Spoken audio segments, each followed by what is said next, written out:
எல்லோருக்கும் வணக்கம். இன்றைக்கி நம்ம வீடியோவில் கருவாடு தொக்கு செய்யலாம். அதுக்கு தேவையான பொருள் என்னென்னு பார்க்கலாம்.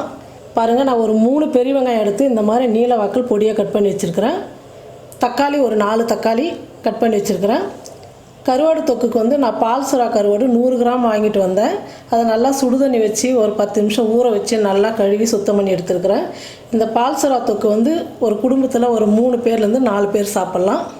கருவேப்பிலை கொஞ்சம், பூண்டு ஒரு 20 பல்லு நான் நீல வாக்கில் கட் பண்ணி வச்சுருக்கிறேன். 1.5 ஸ்பூன் மிளகாத்தூள், 1/2 ஸ்பூன் வந்து கரம் மசாலா, மஞ்சள் தூள் 1/4 ஸ்பூன், 1/2 ஸ்பூன் சீரகம், கடுகு ஒரு 1/2 ஸ்பூன், வெந்தயம் கொஞ்சமாக போட்டுக்குங்க. அதிகமாக போட்டால் கசப்பாக இருக்கும். இந்த கருவாடு தொக்குக்கு வந்து நல்லெண்ணெயில் செஞ்சால் தான் ரொம்ப நல்லாயிருக்கும். அதனால் நான் ஒரு 50 கிராம் நல்லெண்ணெய் எடுத்து வச்சுருக்கிறேன். இப்போ நம்ம கருவாடு தொக்கு எப்படி செய்யறதுன்னு பார்க்கலாம் வாங்க. ஸ்டவ் பற்ற வச்சு கடாயை வச்சுட்டேன். கடாய் நல்லா சூடு ஏறிடுச்சு. இப்போ நல்லெண்ணெய் ஊற்றிக்கலாம். எண்ணெய் நல்லா சூடேறட்டும். எண்ணெய் நல்லா காஞ்சிடுச்சு. இப்போ வெந்தயம், கடுகு, சீரகம் சேர்த்துக்கலாம். கடுகு நல்லா பொரிஞ்சிடுச்சு. இப்போ பூண்டு சேர்த்துக்கலாம். பூண்டு நல்லா வதங்கிடுச்சு. இப்போ வெங்காயம் சேர்த்துக்கலாம்.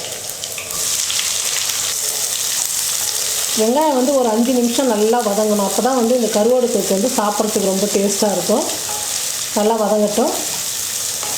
பாருங்கள், வெங்காயம் வந்து நல்லா வதங்கிடுச்சு. பாருங்கள், இந்த மாதிரி கலர் நல்லா வரணும். இப்போ தக்காளி போட்டுக்கலாம். தக்காளி ஒரு 3 நிமிஷம் நல்லா வதக்கிக்கலாம். பாருங்கள், தக்காளி வந்து இந்த அளவுக்கு வதங்கின உடனே நம்ம கழுவி சுத்தம் பண்ணி வச்சுருக்கிற பால் சுறா கருவாடு போட்டுக்கலாம். கருவாடு வந்து எண்ணெயில் வந்து ஒரு 2-3 நிமிஷம் நல்லா வதங்கணும்.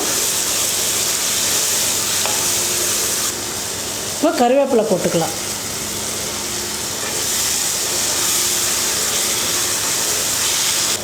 பாருங்கள், நல்லா வெங்காயம், தக்காளி, கருவாடு எல்லாமே நல்லா ஒரு 5 நிமிஷம் நல்லா வெந்துடுச்சு. இந்த பால் சுறா கருவாடில் வந்து உப்பு அதிகமாக இருக்கும். அதனால் கொஞ்சமாக உப்பு சேர்த்துக்குங்க. உப்பு பத்தலைன்னா கூட நம்ம அதுக்கப்புறம் போட்டுக்கலாம். அதிகமாகிடும் உப்பு. நான் ஒரு 1/4 ஸ்பூன் தான் போடுறேன். இப்போ நான் எடுத்து வச்சுருக்கிற மிளகாத்தூள், கரம் மசாலா, மஞ்சள் தூள் சேர்த்துக்கலாம்.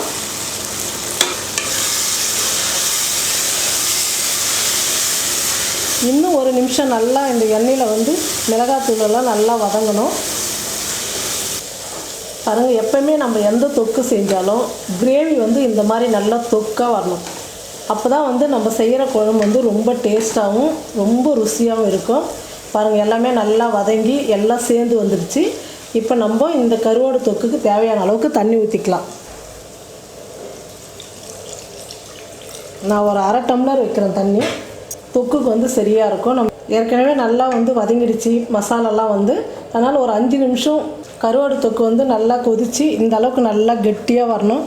இப்படி வந்தால் தான் கருவாடு தொக்கு வந்து ரொம்ப டேஸ்ட்டாக ரொம்ப ருசியாக இருக்கும். பால் சுறா கருவாடு தொக்கு ரெடி ஆகிடுச்சு. இப்போ நம்ம ஸ்டவ் ஆஃப் பண்ணிடலாம். பாருங்கள், இந்த கருவாடு தொக்கில் வந்து சும்மா 1 ஸ்பூன் இருந்தால் கூட போதும். ஒரு ஆள் சாப்பாடு சாப்பிட்லாம். அந்த அளவுக்கு ரொம்ப ருசியாக இருக்கும், ரொம்ப நல்லாயிருக்கும். நீங்களும் இந்த மாதிரி செஞ்சு பாருங்கள். செஞ்சு பார்த்துட்டு கமெண்டில் சொல்லுங்கள், ஷேர் பண்ணுங்கள். நன்றி.